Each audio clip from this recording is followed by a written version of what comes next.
to the very first book club. Yeah, book club. Yeah, so you're part of the guinea pig version of this podcast. And I'm Amy, and I'm Tim.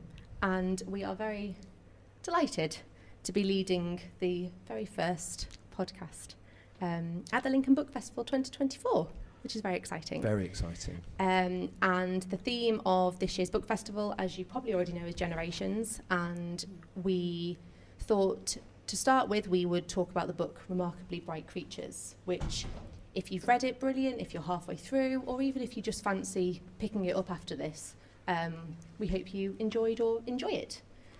Indeed, and you can see that the theme of generations has been followed through in picking Amy and I as the hosts for... what do you mean? Are you? Yeah, clearly we're not of the same generation. What is the first rule of Book Club? You don't talk about Book Club. You don't talk about Book Club. Yeah. Actually, first rule of Book Club is you do talk. You do talk. Yeah, you do talk. So we're going to talk about Remarkably Bright Creatures, as Amy said. So let's just have a kind of just an opening chat. What did you think of the book? We've got some better questions than that, by the way. But who would like to volunteer an opinion first? You put your hand up then. That was a very dangerous thing to do. That's like being an auction. You end up buying like kind of an elephant's foot or something like that, isn't it? So I really enjoyed the book. I enjoyed how the characters developed, and I enjoyed the interactions of the characters and how all the links finally joined together at the end, thanks to Marcellus. Yes. Who other than Marcellus, because I think we all agree Marcellus is an amazing character. Who did you read? I don't agree. Oh, okay, right. Because I was a bit... I decided I would read the book because I committed myself to coming here. Thank you. And I was agreeably surprised because I thought it was well written and I wanted to find out what happened to the characters. But the only character I wasn't interested in was Marcellus. And I wasn't even sure of his name until other people were talking about him. And I will confess that when I got to the chapters where he or she was talking, I skipped those, because I was only interested in the humans. There we are. I've made the confession. So we've started. Maybe I've missed a lot of the book. Yeah. I think you have to take Marcellus as kind of an honorary human, but he was much brighter than most humans, I think. I think that's the idea, but I do like the controversy of that. I love a bit of controversy. Well, you're asking me to suspend disbelief because animals are not as intelligent as humans. Even the dullest humans are more intelligent than an animal. So I'm afraid that's my point of view. And this book didn't change my point of view, and I won't change my point of view for anything. Well, we always love a different opinion, don't we? We always like a bit of controversy. I respect that. And I think actually one thing I will say before we even get going on talking about the book, and we won't just be talking about the book, don't worry. I started reading this book because the book club I'm in chose it. And I took one look at the cover and thought, I'm not interested in this book. It's not going to be anything that I'm interested in. It's got an octopus that's holding a bucket of water and a mop. I don't really care. Oh my goodness me, I inhaled this book and I laughed, I cried. I loved it. 5 stars. It was phenomenal, in my opinion. So it was readable. Good. It's not the best book I've read this year. That's not going to look great on the quote at the front of the book, is it? I think. I suspect it probably won't be coming to you for the publicity material. But I'm not offended. Tell you what, any other views to open us in terms of what did other people think of the book? We've established parameters now, so... I came across the book, so I did it as part of a book fairy campaign, and I saw the front cover and I thought, I don't want to read this, and sometimes I will try and read the books first. But then I saw it was part of this and I really wanted to come to this, so I thought, I'll make myself read it, and I really enjoyed it. I was quite pleasantly surprised, and it was the octopus on the front with the broom that put me off That put you originally. off. Yeah. Yeah, we should all collectively write to the publishers, shouldn't we? Yeah. Yeah. Well, We it's should do the whole don't judge a book by a cover, Yeah. isn't Yes. it? It Exactly almost right. looks like a children's book because of the colours and the Yes. Yeah. Yes. Yes. yeah, the bubble writing and everything. Yeah. Yes. Although we have noticed today that my copy has him holding a broom or a mop or whatever it is, and Tim's doesn't. So they've missed that off. On my copy, he's mopless. Yeah. Paul Marcellus. Yes, Paul Marcellus. Yes, because I didn't read the book. I just listened to it on audio, Oh, yeah. and I just brought the book up on the internet, and I thought it had a picture of a red donkey or something on it. It does. The Yeah. original British version, so I think this is the second print you've got, is Yeah. of the broken horse that is Oh. obviously only mentioned at the end, but if you were buying it based on this, it looks like a children's toy that's broken, and that's what's on the front of the Oh, cover. wow. And Yeah. that also wouldn't have made me How want to buy it either. interesting. Yeah, Maybe yeah, we need because to I look at couldn't this. understand why you've got this red animal, that horse, Yeah. donkey or whatever. What's But that? it does actually tell you at the end At the the end. reason why that picture Yes. is on the front Yes. cover. So Yes. yeah, Well, you learn something new every You day, do. don't you? They- You do. Well, let's I already know what you think about this question, but I'm gonna suggest we engage with the first question. So, what the book suggests is what kind of person do you think Marcellus would be if he were human, and what qualities do Marcellus and Tova both share that make this remarkable friendship a success? What would Marcellus be like if he were human? I was going to say brainless, but I thought perhaps My heart. Quite the opposite. I think he's about to kick off. I know, yeah. We might need to just put a little bit of separation Am I in the here. Yes. wrong room? No, I If think you like I think you're in the books, right you know, room. yeah. You're in the right room. Oh, I love books. Yeah, I just think he'd be a really nice guy. He'd be smart, wouldn't he? Yeah. It would be very smart. He'd be smart. Yes. He'd wear Kind. glasses. Kind. Kind. Yes. thoughtful. Yeah. It felt slightly depressed to me. Mm. Well, in fairness, he is stuck in It's stuck in Yeah. an And he aquarium. knows aquarium. his end is coming, so Yes. there's that countdown to... What did you think Death. about that? The scene, because every bit of his, every section of his starts with that countdown. Yeah, Mm. it does, and that was quite depressing, actually. It makes you feel really sad, doesn't it? Yeah, it We were talking about does. this earlier, weren't we? I No. mean, he doesn't hide anything in that first opening where he says, "Oh, it's been this many days since I've been captive, and oh, we usually live this long."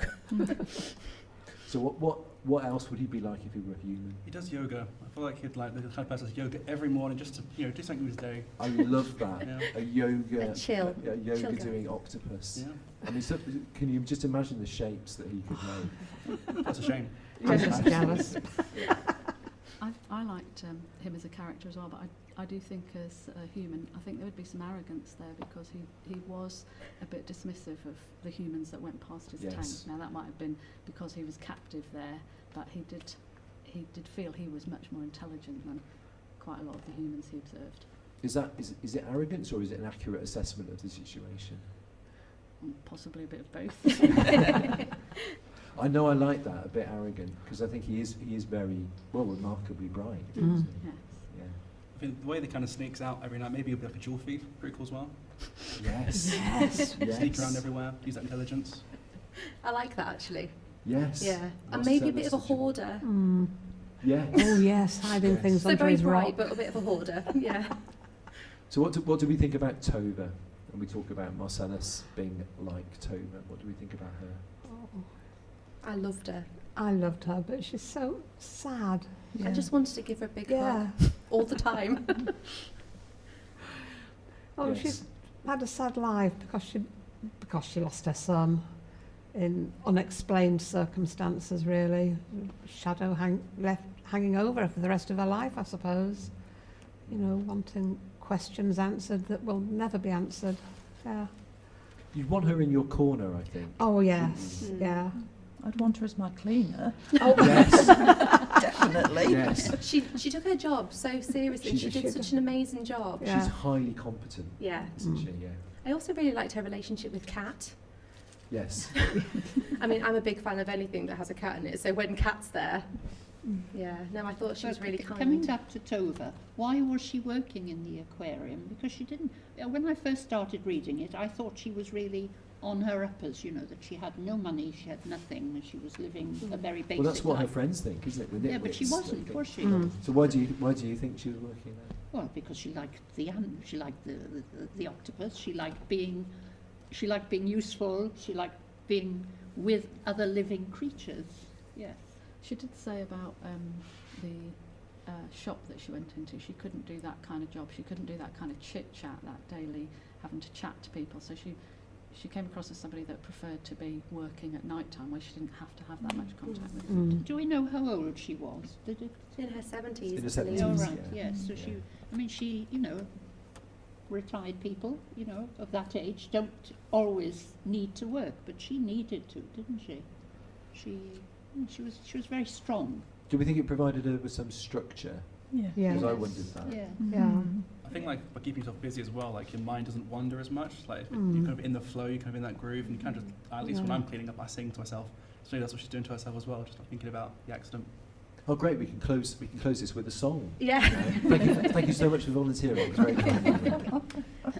Any more thoughts on Tony? Yeah, she always had a sense of achievement once she'd done the last one. Yeah. And that is important, isn't it? You have a day where you have a sense of achievement. Yeah, a real sense of satisfaction. Yeah. when There she- was some mania there as well. There was, she was manic about being clean. When you think she was cleaning bits that nobody ever saw, and I think that's Under the a part of her under the character. seal's tail. And Yeah. I think it goes into a question which actually we'll just go to now, I think, because I think it's already been mentioned. She uses it almost to keep herself busy, to keep it as a distraction. What everything she's gone through, sometimes you've got to focus on something. You need to be feeling useful. You need to occupy your mind so you don't start wandering and you don't start sort of going backwards into maybe some really dark places. And I think that's one of the really important things. And why do you think, or what do you think would happen if she just stopped? If she didn't clean and didn't do all those things? And I know she obviously stops for a bit because obviously of her accident, but if she didn't have anything else to keep her going, what do you think would happen? I think she'd become a recluse, wouldn't yeah. she? Fade away. Yeah, she would. I think the Yeah. grief would have overwhelmed her, wouldn't it, with the death of her son. Yeah, I think it was an avoidance thing for her, just like Marcellus with gathering up the things to hide away. For both of them, it was something to distract them from things that they didn't really want to think about, and that's something that they both had in common, I think. If I remember rightly, wasn't she working at night? Yes. Wouldn't it have Yes. been more helpful to her if she was really wanting to occupy herself, to be working during the day, and then sleep at night? Why Well, she was avoiding the children. Yeah, and she was stuff, avoiding wasn't she? people. Yeah, Okay. that's it. Yeah, Okay. didn't want that. Yeah. Yeah. Poor Tova. Portover. And she does, she does provide Cameron with some structure, doesn't she, as well? What did you think about the relationship between Tova and Cameron? Because that's a central part of the Massively novel, so. isn't it? And did you like Cameron? Did you like Cameron? He was a bit annoying. We agree with that, don't Yeah. we? Yeah. Thank you. I actually did say, didn't I, when I first started reading and you're introduced to Cameron, my instant thought is, he's a pain, he's making some ridiculous decisions, but then the more you get to know Cameron, I think the reasons why he behaves the way he does. Understand, Are Yeah. explained, I yeah. mean, like all the characters, I think they were well depicted, and Yeah. they come across as real. Definitely, And you want yeah. to find out how things work out for them. Yes, so that, that's a compliment to the writer. We became invested in them, I think, didn't we? Yeah. Yeah. They're both dealing with grief, aren't they, Cameron and Tova? But they're Tova. dealing with it in different ways, aren't they? Yeah. I think Cameron's was like a feeling of rejection, wasn't it? He felt like his mother had abandoned him, and so he was maybe pushing people away before that could happen to him again. So he was being a bit annoying and giving up on things before anybody else gave up on him. Did your opinion of Cameron change over the course of the novel? He didn't annoy me as much as he did other people. I think you got to know why he was as he was. Yeah. But he came across initially as a rather a waster, didn't he? Mm. But yes, you became more sympathetic as you learnt about him. And as he worked at the aquarium, he also took a pride in his work, didn't he? He kind did, of yeah. developed and became a more realistic character almost, didn't he? And his character certainly developed as the book progressed. Showed another side. Showed another side to him, yeah. I think for me, sort of, I ended up rooting for all of them, including Yes. Marcellus, because I just wanted them to have a good outcome. I wanted them to sort of find what they needed and things. I think that leads us quite nicely into our next question. Basically, each of the characters, animal and human, clearly need each other in a specific way, even if they don't realise that at first. And what qualities bind these characters to each other, and are they connected by loss, grief, or something else? What do you think about that? It's quite deep, isn't it? Mm. Very deep. Very deep for a Saturday afternoon.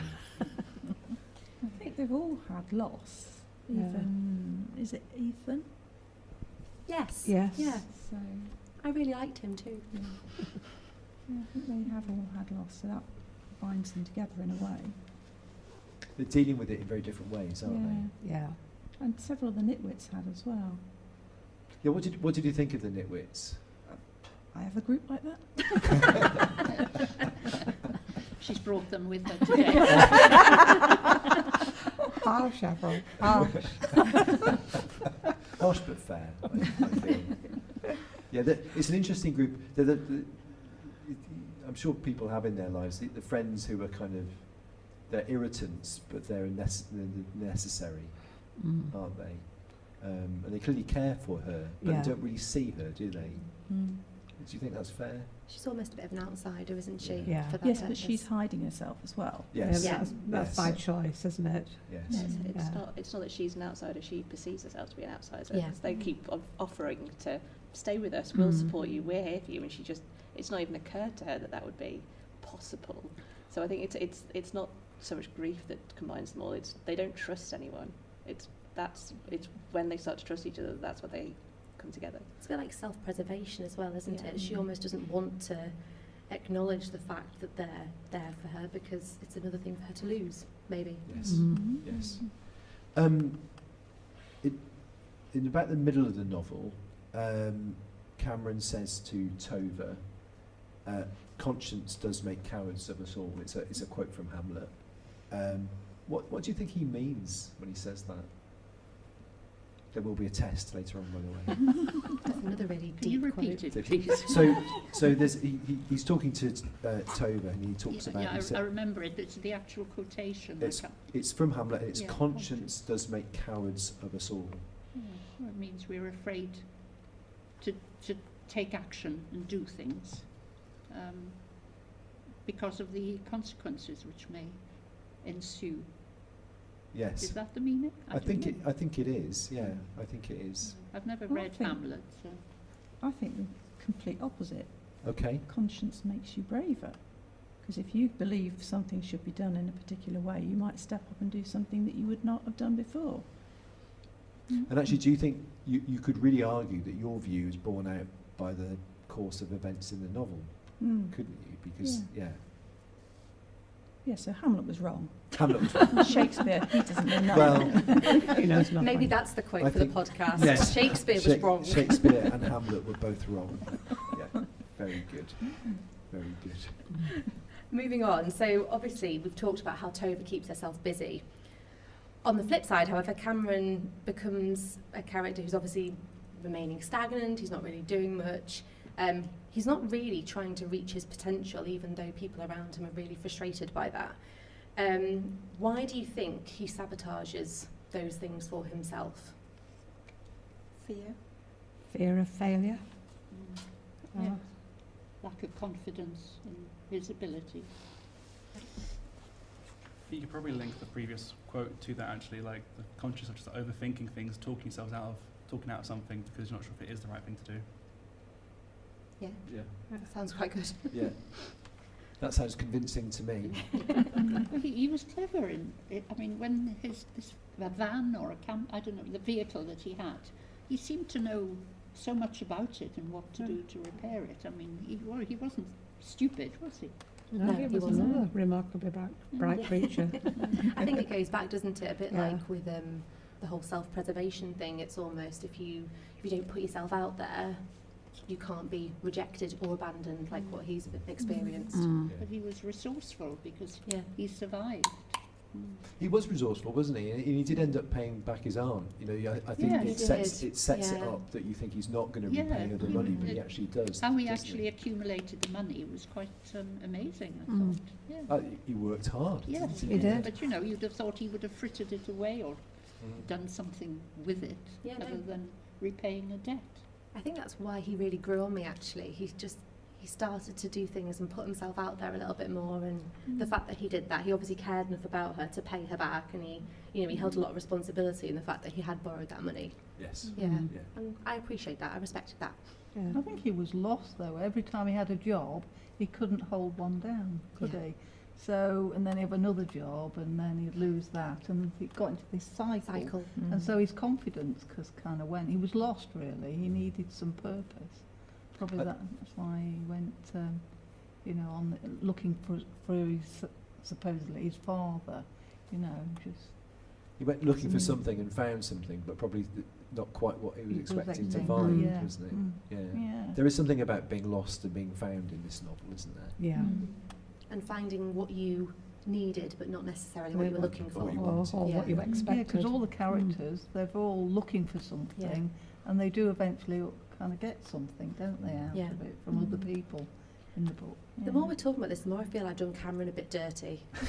I I don't think I you just should. loved Marcellus so much, I just wanted to keep going back to him. Yes, I don't think you should feel guilty. Cameron's character arc wasn't full though. Like he still reverted back to doing everything he'd done before. Like as soon as everything went wrong, he just left. Like so, and that was very much towards the end of the book. And like if you were Avery, your supposedly new boyfriend just completely moved 1,000 miles after you didn't speak to him for a day. Like that is not. He's still not a great person. That's still a really terrible thing to do. He's making bad decisions. You're not Team Cameron. I'm really are not you? Team No. Cameron. He's annoyed me throughout. It's like, just come on. Like you can wallow for so long, but you can't make wallowing your entire personality. Like Oh, I think you're you can. 30 years old. but I'm not going to feel sorry for you because other people have had similar bad hands and been able to not be just in as bad a situation. I think that's probably why it was a nice contrast between him and Tova, because she definitely didn't see herself that way. She sort of felt bad, but it wasn't to a point of, oh, woe is me. No, and Marcellus doesn't No. wallow either, does he? I No. mean, his lot is not particularly great, No. but he's not wallowing. He's trying to help Tova, isn't he? Yeah, and has a little escape every day. Yes. Well, just on that, we find out in the novel that Terry tells us, I think, that Marcellus was rescued because he was injured, and the novel kind of says that aquariums play quite an important role in preserving life and educating. But what does the novel say, and what do you think about this idea of keeping intelligent creatures captive in this way? It's put me off going to aquariums. I don't think I would take my Really? Okay. grandchildren Yeah. to see aquariums or zoos now. I just don't think they should be in their natural environment and stuff. So it's changed my view on, because often you go to these things, you think it'd be good, but then you forget, well, there's these creatures confined in an unnatural habitat, and it's not good. Were you listening into my conversation with Tim earlier? I literally said, we were talking about these questions, and I said, well, controversially, I don't like them. Because No. actually in the book it does a really good sort of, shows you really that they're observing us. We're standing there and, looking in these tanks of these incredible creatures, and they're looking back, and they can see us. And I don't know, I don't like it anymore. No. I think we're all going to get in a bus now to Hull.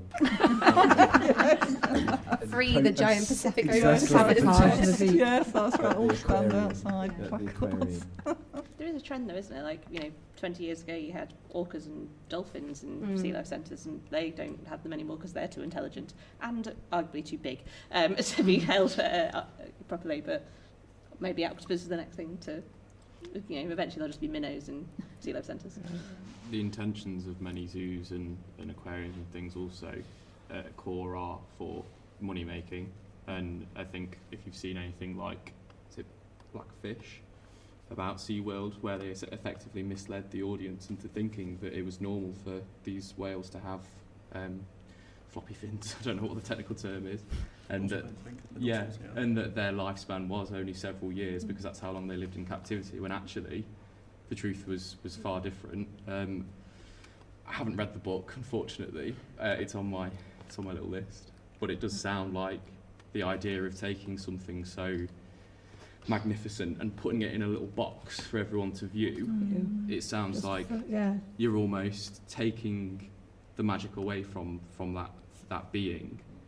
And from the sounds of all the other characters in the book, they're all sort of being restricted or refined in some way to an extent, and dealing with that emptiness in their own respects, looking for those little escapes, like the octopus that seems to be getting out all the time.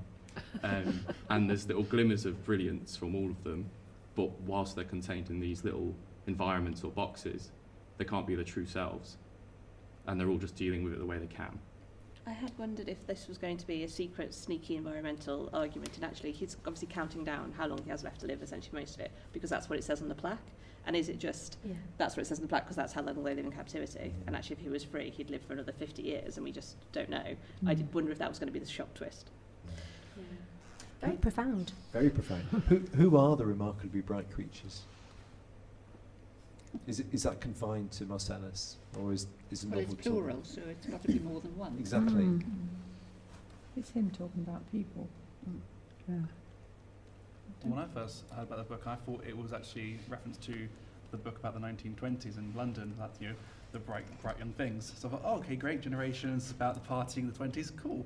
And then was really surprised by the fact, no, it's about an octopus who's literally counting to his dice. So, oh, okay, this is not the vibe I was expecting. But it kind of shows that, you know, the focus of that whole era was on like the younger generation trying to move past the pre-generational trauma. And you can kind of see them doing the same thing here. They're trying to get past the, you know, their trauma to become something new. I love that. They could have had Nancy Mitford as the octopus. That's just that's a novel right there. You have to write that book. Yeah. And I think as well, I mean, leading on from that, I will admit I don't really know about octopuses. I've never researched them, I've never read into them.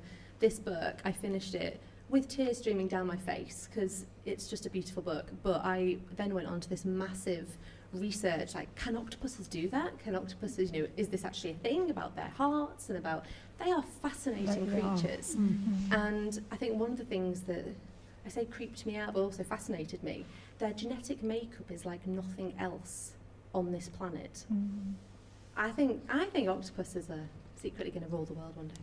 I'm joking, but they're impressive. If they can get out of the box. Well, indeed. Aliens from another planet. Yes. I mean, they've got 8 legs.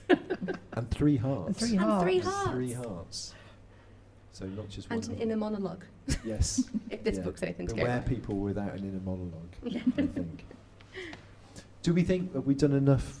I think on we've the done book? enough on the So- octopus book. So Marcellus, who's sitting with us on the table, is available to be taken home, but there's a question that you have to answer. So in the book, Marcellus is observing the various visitors to the aquarium, and he overhears a really bad dad joke. And the joke starts with, what did the tiger say when his tail got caught in the lawnmower? So if you can tell us the punchline, whoever tells us the punchline You get to take home gets your to own take Marcellus. home Marcellus. But not a real version, because that would be wrong. Yes. Yeah. Oh, and here is the octopus. Yeah. That would be bad. I'll tell you what we can do is we're going to have a conversation about other books, Yeah. but you can reflect on that and maybe come back with the answer before sounds the like a plan. end of the session. Fab. I mean, in terms of book clubs, I mean, I don't know about everybody else, but we've talked about the book, that's great, but we also want to just talk about books anyway. We're book lovers, and we're sure that you all are, given that you're sitting here chatting with us today. Tim, what are you reading at the moment? So I not that we prepared this at all. Does does We're it look like riffing, yeah. rehearsed at all? So I've just finished a book called Precipice by Robert Harris. Oh, I want to read that. It is absolutely amazing. I have reserved it in the library. Okay, I well- think I'm on 202 in You need- Can I just say you need to be camped outside the library, ready for your And turn grab to it. come. It's brilliant. So it's set at the beginning of the First World War, and it's about Prime Minister Asquith, Yes. the Liberal Prime Minister. He's been Prime Minister at that point for 6 years, and he is in his early 60s. And he's having an extramarital relationship with a woman who's more than 30 years his junior, a socialite called Violet, and they correspond. In a way, it's very evocative of today because they write each other constant letters, 2 or 3 each a day.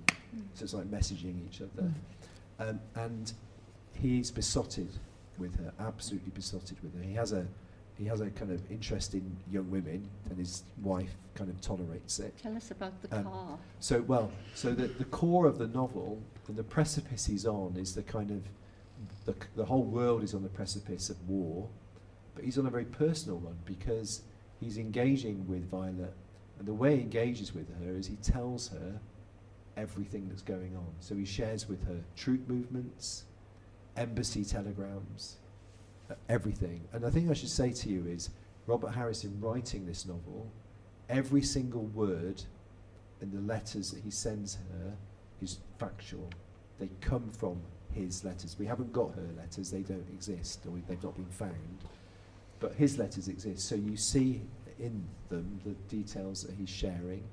But he also sends with his letters copies of the telegrams from the embassy, the military things, and they're driving around in his Daimler, and she's reading it, and when she's finished reading the telegram, they wind down the window and throw it out the window.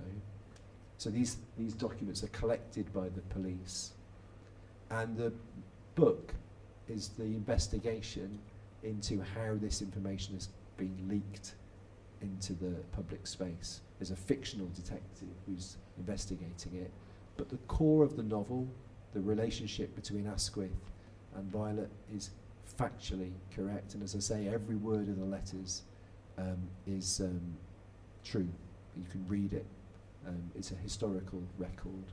And I would just say, Amy, it's just, Robert Harris is a brilliant writer of historical fiction. I've read a number of his, but this is probably the best I've read. And a bit coming back to Remarkably Bright Creatures, very even-handed.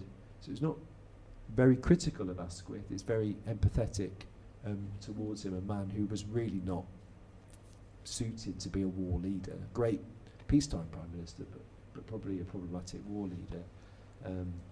So yeah, Precipice by Robert Harris would be my recommendation from what I've read recently. What about you, Amy? What have you been reading recently, Amy? So many books. I'm halfway through a fantasy series which has taken over my life for the past couple of months. So I'm on book 6, and there's 8 in total. It's called Empire of Storms by the author Sarah J. Maas. Essentially, at the moment, we are at the brink of war in this fantasy setting, and there's a lot at stake. There's a lot of characters which we're following. Some characters aren't in this book for reasons that I'm hoping are going to be explained in the next book. But essentially, I've had to put the book down today at a point where I'm fairly confident I'm about to meet a character's death. So I'm not really sure how to talk about that right now, because I'm feeling very, very sad. But I have just finished a book called Carrie, Soto is Back by the author Taylor Jenkins Reid. I don't know if anybody's heard of her books before. She wrote The 7 Husbands of Evelyn Hugo and Daisy Jones and the Six.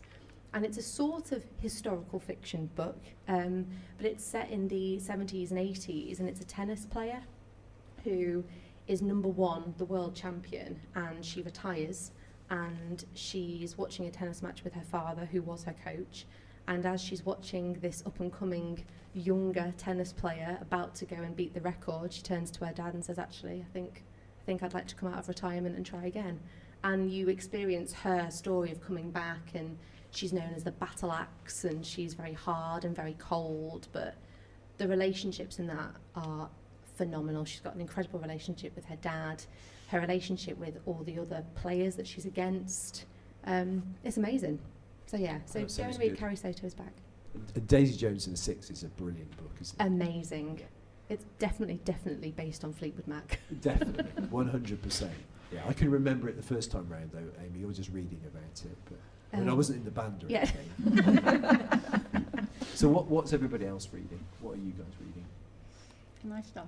Yes. Well, I can remember it, that's the thing. And I think his name is Roddy Doyle. He's the Irish writer. It's a recently published book, and I'm afraid I can't remember the title, but it's got women in it.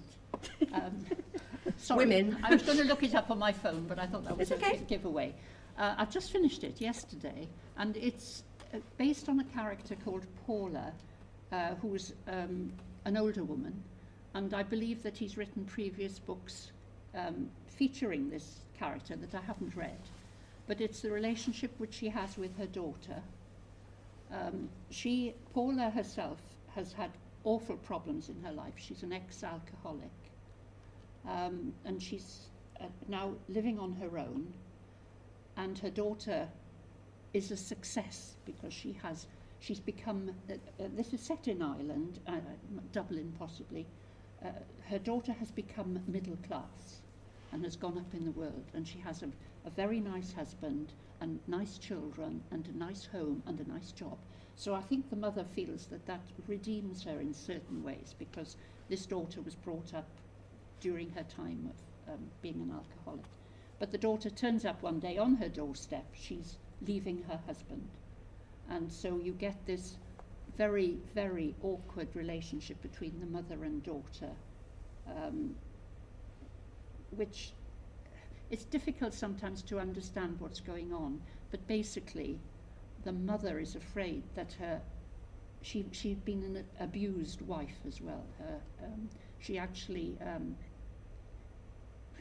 don't think she killed her husband, but she hit him in the end. And now she's suspecting that her husband might have abused her daughter. And so the conversation between them is very edgy. You're not quite sure what went on. And the relationship between mother and daughter is no longer very good, because the daughter now has destroyed her dreams, really. So it's a difficult book to read, particularly if you've got children yourself. And, you know, the relationship is not always easy between a mother and a daughter. But he's a man who I think is able to create female characters very well. And I enjoyed it. Oh, good. I was about to say, did you enjoy the Yeah, book? I It sounds did. heavy. It wasn't heavy. A lot of it was just dialogue, and it was very Irish. You know, you could hear the Irish accent And coming he out. writes with great humour, doesn't he, Roddy Doyle? I think he can. Well, he can do. Maybe I've not read this book. but he No, I can- wouldn't say there was much humour in it. Right. It was quite tough, the story. But no, it was enjoyable. Yeah, definitely. Good. Yeah, Good. there we are. Thank you. Anybody else can recommend what they're reading at the moment? Well, I could, but I can't remember who it's by. Roddy Doyle. It's definitely not Roddy Doyle. I'm going to check that man, that I got his name right. I mean, he did win the Booker Prize. Yeah, for Paddy Clark Carhart. Yeah, that's right. So it is Roddy Doyle, Yes, isn't it? yeah. Yes. I'm partway through Robert Webb's How Not to Be a Boy, I think it's called. Yes. And so Robert Webb's Jez from the Peep Show, if anyone's And a local lad. a local lad, Waddle Spa area. And that book took me by surprise, because you watch the Peep Show and you think this is going to be a fun, you know, story about all sorts of antics of meeting celebrities and whatnot, because I've not really read into it, but it's actually quite an insightful reflection on sort of his childhood, his own relationship that he had with his family, and essentially a deconstruction on the stereotypical masculine stereotypes of what is expected of you at school and things like that. And it's really insightful to see, you get an insight, especially as to how he felt growing up, especially locally, I'm sure you're all very local, about how he found his times at grammar school and things. Is it set in Lincolnshire? Yeah, so it's autobiographical. So he went to Horncastle Grammar and lived in Woodall Spa. I'm about a third of the way through it, so I don't know if it goes into his later life, but a lot of it's, at least for now, focusing on his relationship with his dad and loss that he experienced when he was younger, and almost just not feeling like he's fitting in with the other boys, and almost moulding himself to make him more appealable to the other boys, but not really being honest with himself about who he is. And I can only assume that eventually he will come to terms with that it's okay to be a little bit different. And I think that's really quite nice and insightful for everyone to read. Thank you. Great. Anybody else wants to tell us about what you're reading? Yeah. I've read a series of books by Lucinda Riley, Oh, yeah. The Seven Sisters, and it's about 7 stepsisters who are brought up in some luxury in a huge house on the grounds on the bank of Lake Geneva, and the 7 sisters have all been adopted by Pearce, who is a mysterious character we don't really get to know until later in the series. And each book follows one sister and how she came to be adopted by Pearce, and the background, and they all came from kind of tragic backgrounds and were brought up.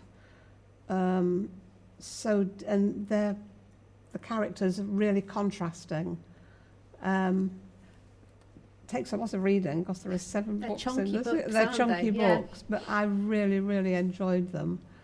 But yeah, Oh, good. I had to keep reflecting back because they're all interlinked as well. All little hints and... Yes, yeah, and they really need to be read in order to make sense of them. Yeah, but Yeah. really enjoyed them and recommend. Yeah. Oh, good. Thank you. Anybody else? What's everybody else reading? I'm a bit of a chaotic reader. I read quite a few books together, so I'm about in 100 pages of a book, I think Crown of Madness, I think it's called.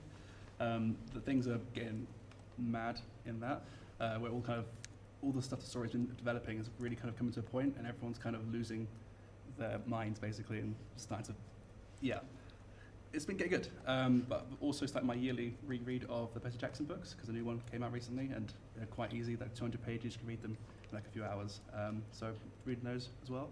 And a friend of mine recently reminded me about this huge book I got called Redwall, so I'm going through that as well, kind of exploring the world of mice and all that. So yeah, quite a few books at the same time. I'm a bit of a chaotic reader too. Yeah, that sounds good. That sounds appealing. Yeah. I'm literally starting a buddy read with a friend tonight of Impossible Creatures. I Oh, need yeah. to get it read for Tuesday for book club, and just remembered before leaving the door here, and I was like, we've both had it on our shelves for like months, knowing that we wanted to read it. So I'm currently going to be starting that tonight. Do you have any plans tomorrow? Not till the afternoon, thankfully. You don't now. And I'm also doing another buddy read of Never Lie. I think it's Freida McFadden it's by. I'm Oh, in yeah, quite the early thriller. stages of that, and it's a bit spooky. It's basically about a couple who are wanting to buy a house together. They've not been married very long, roughly 6 months. They're still learning who each other is. That's going to go wrong, set isn't it? in America, in quite a rural part of America, and they've come up to this house in a massive snowstorm and seen that a light is on upstairs, but there's no cars outside. They've gone in the house and they can't find anybody in the house, but there's signs there's someone there. Uh-oh. What could possibly go wrong in that Everything. scenario? It's got the storm, it's got the no car. I mean, to be fair, that sounds good. And they're I'll meant to be check that buying out. this house, so it's interesting, yes. So you're going to have 2 on the go at the same time, 2 on do you the think? same- yes. Excellent. Very good. We like that, We don't do, yeah. Yeah, we like that. Who else? So the author of the book I was trying to remember, so it's called Educated. It's by Tara Westover, and it's about a girl who is brought up in a Mormon religion in Idaho, but it's quite the whole family is quite coercive and manipulative, but she manages to get away. And the bit I've got to now, she's at college, and because she was homeschooled, she's having to do a lot of stuff to catch up, which is where the education bit comes That in. sounds good. We were Yeah. talking about Mormons earlier We on, were. weren't I've just finished a Yeah. TV programme which was about, what was a true crime story about... I think this is based on a true Oh, story. really? Yeah. The one that I watched was called Under the Banner of Heaven, and I think it's a book as well, so I don't know if I'd recommend you read that because it was quite heavy, but yeah, sounds similar. It's not the Osmonds though, then, is it? It's not. That's not that kind of Mormon. No. Anybody else reading anything they'd like to share? I've just finished reading Dear Mrs. Bird, about a young girl who wants to become a reporter, and she goes for this job, and in the interview she gets her wires crossed and she ends up being like a secretary for an agony aunt during the war. But the lady who's responding to the letters, she doesn't want anything to do with affairs or illegitimacy or anything beyond like what to cook or things like that. So she decides to start responding to the letters herself in secret, and it was really good. It made me laugh a lot, but it also made me cry a couple of times. I had to stop reading it at one point because we were expecting a delivery and I didn't want to answer the door in tears. Because mascara's going down your face. Yeah. I've actually read that book as well. I read it in a B Friends. It really is a good book. Yeah, it was. Yeah, it's a page turner. Just say the title again. Dear Miss Bird. Dear Mrs. Bird. Yeah, can you remember who the author is? No, no, it sounds A.J. good though. Pearce, I think. Try to take Thank a mental you. note. Thank you. Yes, thank you. Thank you. Well, if nobody else wants to tell us what they're reading, I'm just going to ask the age-old question, and we were talking about this earlier. If anybody says to me, what's your favourite book, it really is dependent on the day, what time of year it is, what mood I'm in. What is everybody's favourite book today? Can we have an author instead of a book? Or an author, yes. Yeah, or an author. Go with it. Yeah. Who do you like? Well, when I'm feeling under the weather and I've got time on my hands, I like to read, I like 19th century writing because it's very solid and you can lose yourself in it. So I've got almost all the books of Anthony Trollope, which are, I don't know how you describe them, but they're political ones. They're fiction, and they really show you what life was like for certain very lucky people in the 19th century who had wonderful lives and lived in nice houses and had interesting jobs and careers and families. And yes, I read them and reread them, but only when I'm in a certain mood. And he writes with great wit, doesn't he? Yes, I think. yes. It's a dry wit. Yeah, Isn't I mean, I'm not. I don't like all 19th century writers. Dickens, I don't think I've ever really read Dickens unless it was in school. But Trollope is a different kettle of fish. Do you have one that you would recommend? The Warden. The Warden. Yeah. And that's quite a short novel, isn't it? Yes, The it's Warden. not. It's a good introduction yes, to yes, Trollope. The Warden is very. Yes, it's a good introduction. Yeah, it's a good introduction to the world of Barchester. Oh, Isn't Barchester Towers. Yes. Yes. Thank you very much. Anybody else? I have two that I always say off the top. And one I absolutely adore but can't really give you a description of in this moment in time. The Toymakers by Robert Dinsdale. That has stuck with me since I read it, and when I'm ever asked that question, it's the first book that comes to mind. The other is the Freedom Writer's Diaries by Erin Gruwell. It's based on a true story of a teacher in America teaching underprivileged children. A lot of their parents and themselves are in gangs, people who've been shot, all those kind of things. And she goes into school wearing her good clothes, wearing her pearls, and all the teachers go, "What are you doing? You're not going to have those at the end of the day. You've got the resources that are very tattered, falling apart, don't have all the pages." And she turned those kids' lives around. It's based on a true story. That's amazing. She took them to the Anne Frank Museum. I literally saw it on film 4 one night and didn't eat any of my tea because I was that glued to it. And then went to Waterstones the next day. I was like, "Is this a book?" And found it was. So I absolutely love that. Excellent. Making a mental note of that as well. Thank you. Anybody else's favourites? Mine's Lost Boy by Christina Henry. It's technically a prequel to the Peter Pan books of basically how Captain Hook became the big bad that we know, and just kind of the story of betrayal, because originally, according to this story at least, he was the first lost boy, kind of came to Neverland with Peter after some big event in his life, and he kind of thought Pete was his best friend. He was the first, and he kind of helps raise and kind of train the Lost Boys, kind of have fun and be the way they are. And he's there for like 100, 200 years. And one day he just starts growing up, and he's not really sure why. He gets kind of attached to this little boy called Charlie, who you meet within page 2. And he's like a 4-year-old child. He's like trying to baby him and just kind of help raise him. And the story is really kind of powerful in terms of like this romance kind of aspect to it, which is weird because it's like they're children, but they're not because they're growing up. And just how it's interesting seeing how love can make you blind to the manipulations of other people. And there's lots of death, and there's lots of fighting, and there's lots of gore and horror and burning of bodies and stuff in the book, which is not what you want, or might be what you want depending on who you are. It's a lot darker than what you think with Peter Pan. Yeah. Yeah. No, it's a brilliant book. What's your favourite, Amy, today? No, I've literally was just thinking that. I always go through and think, oh, what is my favourite? Mine is a book called Tomorrow by an author, Damien Dibben. He's mostly a children's writer.